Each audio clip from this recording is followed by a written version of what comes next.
On this AVNation special, we take a look at SCN's annual list, the 9.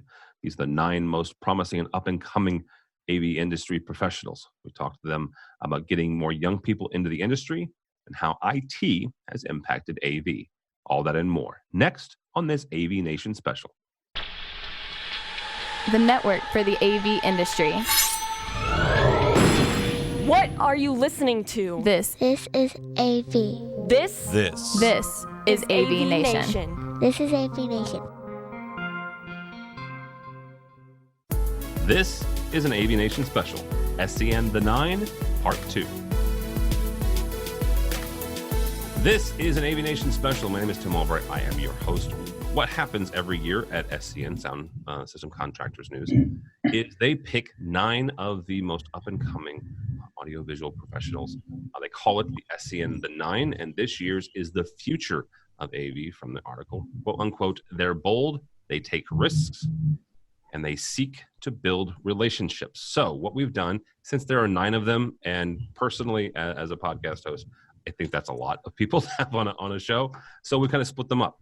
So this is the second episode of this. With us today, talk about the 9 and the future of AV is first and foremost is Meg Sharini Smith. Welcome, ma'am.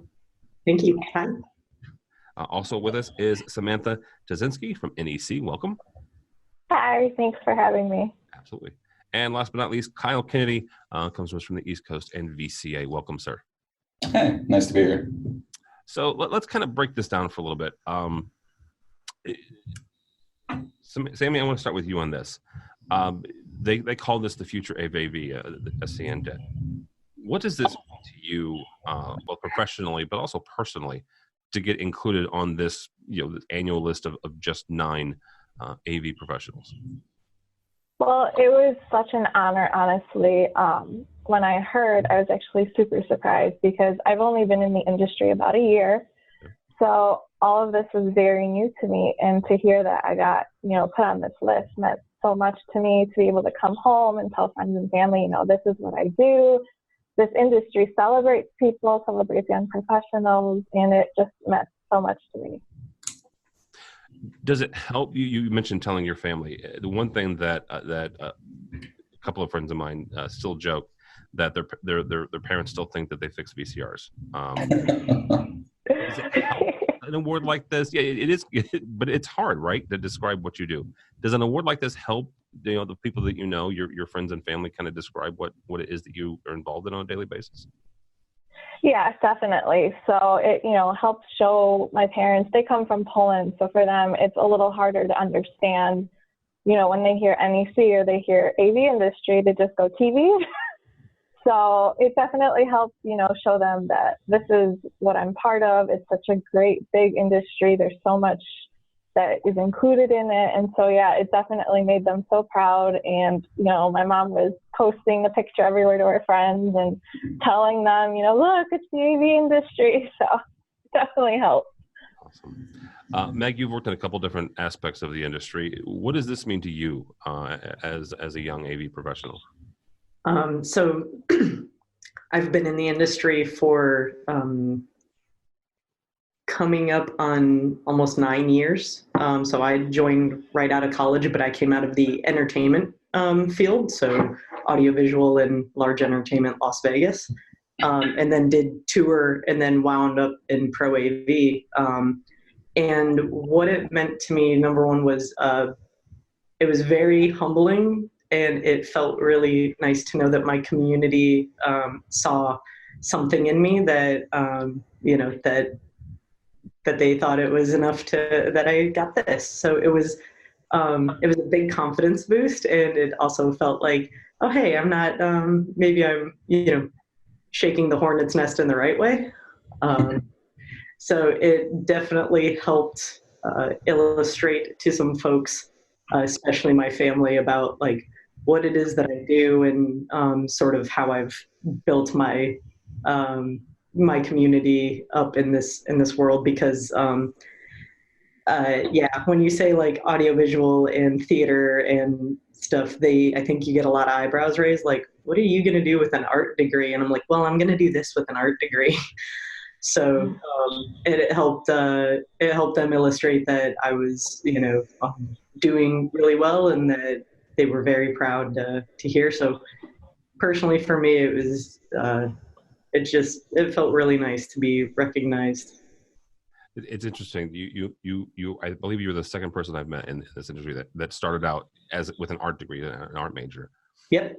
How does that help? And this is kind of an open-ended question, but how does that help in, you worked in entertainment and large venues. How does having that art eye help create some of the experiences? Please stop me if I start going on a tangent, because I could talk about this for days. I am so happy to have come from a art degree. So my degrees are in film and video and new media. And then I studied painting and art history as well. So now that I'm 10 years after graduating, I look back at my education in art specifically, and what I garnered the most out of it now that's still useful to this day is the aspect of storytelling. Because no matter what part of the industry I've been in, you have to articulate the vision to get to the end product. So whether or not that's a show, whether or not that's a new piece of hardware, whether or not that's a design, at every stage you have to tell the story of what you are trying to accomplish and how you are going to get there. And I think out of an art degree, that is primarily what we did in art school. It was I'm trying to express an emotion or tell a story, and I find very many I still go back to some of my books and lessons and papers that we had to write, because what art does is it teaches you to look at the whole picture, right? And then to break it down in how do I get to the whole picture? Well, I've got these segments, and I need to put these segments together in a story that makes sense and that will articulate what my vision is. So that to me is probably the most significant benefit out of getting an art degree, is being able to do that and apply it to across the board, whatever industry you're in. My dad's in HR, and he says the same thing. He's like, you got to tell a story of what your workers are doing, right? So I think it's incredibly applicable. I want every integrator listening to this and designer to listen to you right now, because you're absolutely right. You have to tell that story. You have to articulate the story that you're telling, regardless of where you are in the chain between site survey all the way through completion. Absolutely. Kyle, same kind of question to you. You're inside VCA, which is a significant integrator out on the East Coast. What does this mean to you? What it means to me, honestly, on a personal level, echoing the sentiments, is it was definitely humbling. I was very surprised to find out that I was in the running, let alone selected for the 9. And it really just kind of came about just from being at a networking event and going out and shaking hands and introducing myself and being willing to talk to someone just to build a relationship and kind of exposing myself a little more to the industry.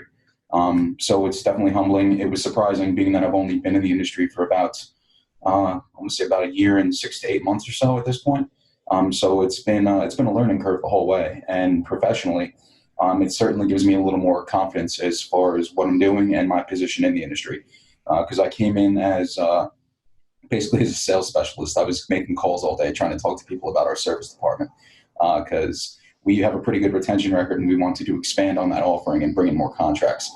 And from there, it kind of led into an administrative role in the service department, and then from there it led to being the help desk manager. So it's kind of been a rapid progression in terms of things since I started. So being that I was learning the whole way, it definitely left some personal doubt, not in my ability, but knowing that I wasn't at the level of expertise that I felt I should be at to succeed as much as possible. And something like this just shows that, all right, I must be on the right track, and I must be making headway, because to be recognized in something like SCN as part of the 9 for the future of the industry, it's incredibly humbling, and it's pretty exciting, because it's definitely getting me a little more exposure too. Absolutely. Sammy, I want to come back to you on a couple of things, and 2 types of questions to answer it whichever way you want. I want you to kind of give advice to either a young person entering the industry like you were just a year ago, or not necessarily a young person, but just anybody entering the industry. Let's be honest here.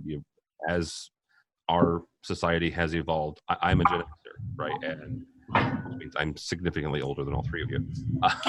But my generation, I believe this is accurate. My generation is one of the first generations that will work an average of between 4 and 6 careers, or 4 and 6 places in our life. Right? My generation's fathers and grandfathers and grandmothers and moms typically would work for 1 or 2 places, right? I believe it was the Gen Xers that started saying, you know what, forget that. I don't need a gold watch, and let's just kind of go on. So whether it's somebody in my generation or beyond, getting into a second or third industry, career, or it's someone just coming out of college that they're graduating this month. Sammy, what advice would you give them if they're considering a career in AV, or they're getting into it? Well, for someone who's going into it, straight out of college, the advice I would give is, network, talk to people. There's so many people out there with an abundance of knowledge in the industry, and everyone welcomes you with open arms. Since I've started, everyone I have met is just welcoming me, bringing me into their groups. I started the Women's AVIXA. I'm part of that, and I'm one of the local leaders. So join groups, go to the events. I feel that's the best way to kind of get a vibe of how the industry is. There's so many opportunities out there. It's a big industry. It's kind of future-proof in the sense that we're always moving forward. Things are constantly changing, and there are so many different types of opportunities. So the sky's kind of the limit here. With someone who's been through different industries and starting, I'd say that don't be afraid to think outside the box. Step outside of your comfort zone. One thing I've always learned since I've started at NEC is you always try to make yourself uncomfortable in the sense of do things you wouldn't do, put yourself out there, keep on learning. And in a sense, at this point, the one thing that I remember when I started at NEC was think beyond the screen. So it's no longer about just, digital signage or the screens. You have to think beyond. So those are some things I'd say. Yeah, and a completely shameless plug for Sammy and the Chicago area Women of AVIXA group. It technically is my local group. It's as local as I've got, right? There's not a St. Louis group yet. So right. Check them out. Meg, same question. What advice would you give to someone either coming into the industry, straight from college, a young person, younger than you folks, or somebody just entering this again as a second or third career? So for anyone across the board, make sure that you work on the product first by experiencing the product. So whatever project you're working on, whatever your end goal is going to be, make sure you go use something similar. Make sure that you're using what's in the field. Make sure you're actually using it, because then you're going to start seeing the process from the eyes of, well, here's how we're currently doing it. Now, where can we take it and what can we make better, right? And I think you really only garner that knowledge after having worked with it over time. So even if you're just on a, engineering side or on a, build the product side, make sure you know and go use that product that you're working on so that you can start seeing it as your end users see it. So that what I would say is just across the board, that's what we should always keep doing as an industry. For young people out of college or even out of high school, there is a great community in AV. We are learners. We are always hungry. We want to know more. We want to see what the future holds. So there's a lot of resources out there. AVIXA has been great about trying to get that information into younger hands and into, starting to, get down into the college and hopefully one day the high school level to make sure that people know that this is a career option and it's something that you can do with a numerous amount of degree or with no degree, that you can always keep learning and there's plenty of resources out there for you to learn, to feel comfortable with it. For folks coming into this industry, having served other industries prior, it's, you know, if anybody has ever used AV or gone to an experience involving audio visual, what I would say is like, we're trying to remember those moments and look through them at the lens of being an end user, which, you know, they will have come out of at some point or another, or at least someone who has to experience it. And if you've had a bad experience with AV, you know, what can you bring to make that experience better for the next person who sits there? So always thinking at it from the end user's eyes, or more importantly, from the audience's eyes.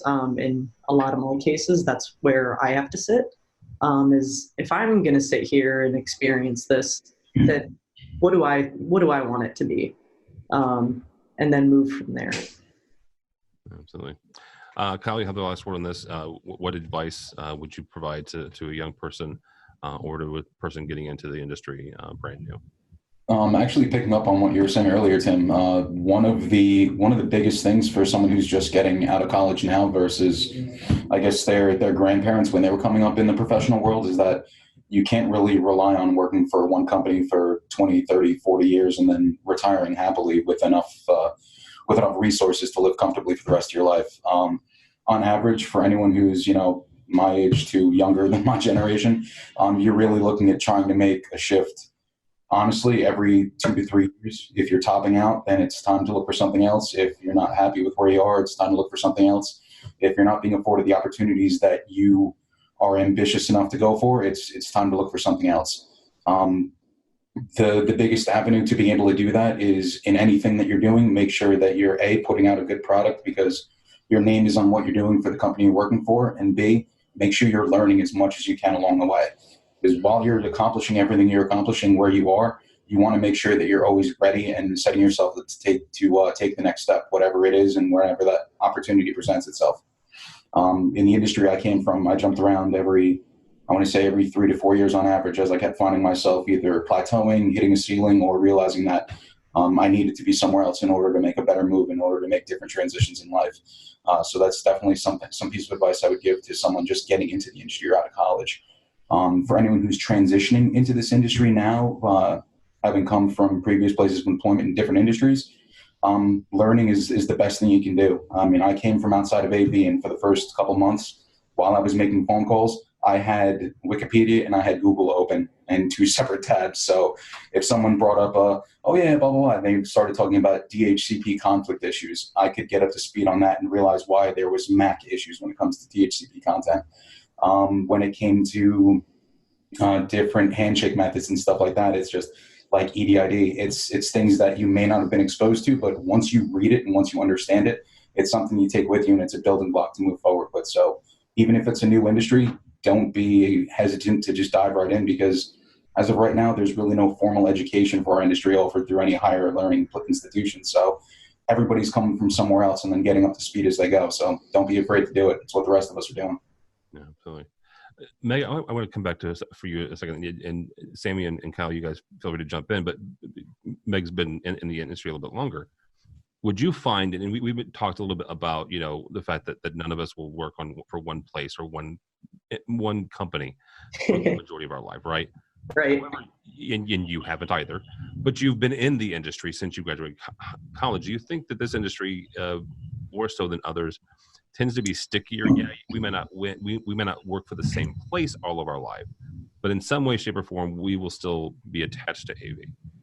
Oh, absolutely. And yeah, so I've been doing this since I was 22, still doing it. And I've jumped around. I've made the journey from line level technician to working in manufacturing, and now sitting at a design level. So what's cool, and never for the same company.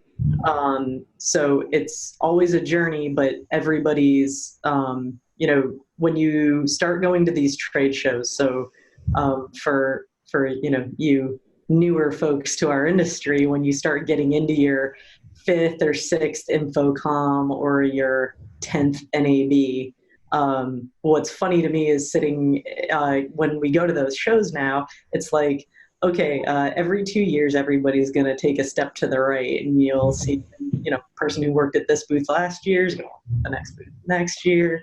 And so there's never that feeling of having arrived, right? You're never just like, yes, I made it. You're like, no, okay, I'm here for now. I'm good for now. Let's see what I can do here, and then see where I can go from here. So that to me will always be AV, but I think once you're in AV and you start feeling the community, and it's sort of like you find your tribe. There's something that you've always been missing from high school or college. We really fit in no matter what. Even if you're in marketing in AV, you're one of us. Even if you're an engineer in AV, you're one of us. Even if you're sales, you're one of us. And I think it's comforting because I know that there's so many different avenues of how I can use my skill set. And then like with that skill set, it lets me open doors into other places. So being a tech firsthand, right out of college really gave me time to hone my craftsmanship and how, I, got my cable management down. Why I'm such a stickler for that now is pretty much because I was raised by my mentors and by my tribe to be that way. And, I can say that in AV, I've had wonderful mentors, people who invested in me, who gave me the time of day and enough to show me, the ropes, right? And I think back to what Sammy was saying too, it's just like, there's a network of us out here and we're all here to help. So I think that for sure, AV, once you're in it, you're typically in it to stay. All right, Sammy, we'll wrap up here with you. Imagine, if you will, you are at the head of a table, a group of, let's call them elder statespeople of the industry. I'm quickly approaching their age, so I'm not going to call them the old folks, but the folks, the generation beyond me, right? Who are transitioning out. If you had words of advice or just, things that you wish that they knew about your generation and the generations coming up behind you, what would you tell them? I do think that, they've been in this industry for so long, and some of them are used to the way things are, or they're set in their ways. I would say that every generation has a different way of thinking, different things, and we bring new skills to the table. And so I feel that when you bring everyone's knowledge together, that's what comes out of it. That's the industry that makes us go forward and the new ideas that come forward. And I feel that just bringing knowledge together is what I would say. All right, Kyle, same group of folks. What would you say? I would actually echo the same thing. What I was thinking when you posed the question is, sometimes the worst things you can possibly hear in the English language, especially at work, are "that's how we always did it." And when you hear that phrase, it really means that we haven't given any thought to changing the process. We haven't reevaluated how we go about the process, and there's more than likely a more efficient way to do things. And with the rapidly and exponentially changing evolution and innovation in our industry, because we go from standard technology to cutting edge to bleeding edge very quickly, and it's a rapid succession through all three stages. So it's kind of like being a doctor when you have to stay up on all of this technology in order to make sure you're up to par with what's available, what's out there, and how to configure a system. So when it comes down to it, you really need to take a lot more directive from the people who are in the trenches and the younger members in the industry, because chances are they have the time, the energy, and the bandwidth to be learning as much as they can as they're going along. So they're seeing the older systems that are out there, they're seeing what's being installed now, and they're also going to have a mind for what's coming up next. So listen to the people in the trenches and stay open to changing the processes, because chances are someone else is going to come along that's going to come up with a better way to do it. God bless you for saying that, sir. 100% agree. Meg, last word on this. You've got the same group of folks. What would you advise them? I would say that having worked as long as I have, I know enough of the older folks, as they call themselves. But what I would say is that, the AV industry has done a wonderful job of being able to stay open and flexible. The older folks that I know are always taking that with caution. And I think Sammy and Kyle, to reiterate, it's like we can't keep trying the same things and expecting different results. So we need to collectively combine our knowledges through, the old folks to to us and the younger folks, and even the kids upcoming, and how technology is shifting in this world, and see what is the big picture. Where do we take this? How do we stay out of our comfort zone, but still deliver experiences that work, right? Like, because at the end of the day, no matter what technology we, put into a solution, it has to work. And sometimes that's going to be going back to our comfort technologies that we know this will work, but then applying new technology just to say, here's how this will work, but here's how we can make it better, right? So I would say, like, as long as there continuous support of new technology, continuous support of taking, the younger generation and saying, hey, kid, come check this out. I would say they just need to keep it up. I think we're all doing a really good job right now as a community. So, the millennials are here, and we've got the work ethic to show that we want to be here and we want to contribute. So, for those of us that are here to do that, just keep believing in us. And I've said this a couple times on AV Week. I'm interested to see how folks who write about working with millennials and stuff like that, how they're transitioning, because not for nothing, Meg, but you're no longer the younger generation. I know. There are an entire group of folks coming up behind you who are graduating. There's another group of working with Gen Z, I think it is, and those articles are coming out shortly, I'm sure. So yeah, I think AV in the AM is another place that, like, if you want exposure across the board to everyone of every different age group in AV, AV in the AM is my shameless plug. But that conversation is not only entertaining and, finding your tribe, but you get to really hear from everyone, no matter what their age group, and make that connection. So I would say, if whoever hasn't started joining that, come on Sunday mornings. What's better than talking with a bunch of nerds? Yeah. Sunday mornings on Twitter, hashtag AV in the AM. Our buddy Cristiano started that and moderates it. I believe he starts it at 7 or 8 Eastern time. Yep. It goes throughout the day. And Chris and I were honored enough to be. We hosted the live video for AV Magazine's AV Awards over in London last year, and we were in London on Sunday. And sure enough, he was up bright and early. I want to say he really does do it, and works his butt off to it. So, absolutely. All right, folks. Well, thank you so much for joining. Again, congratulations to all three of you for making the SCN the 9. Kyle, we'll start with you on this. If somebody wants to get a hold of you or VCA, how do they do that? Best way to do that is to reach out to the main number, which is 732-545-8000, or you can reach out to the help desk directly if you require service, and that's 732-374-4123. My extension is 4170 if you want to give me a call, because I'm a very popular individual. And you could also email me, kyle.kennedy@vcaglobal.com. All right, very good. Thank you so much, sir.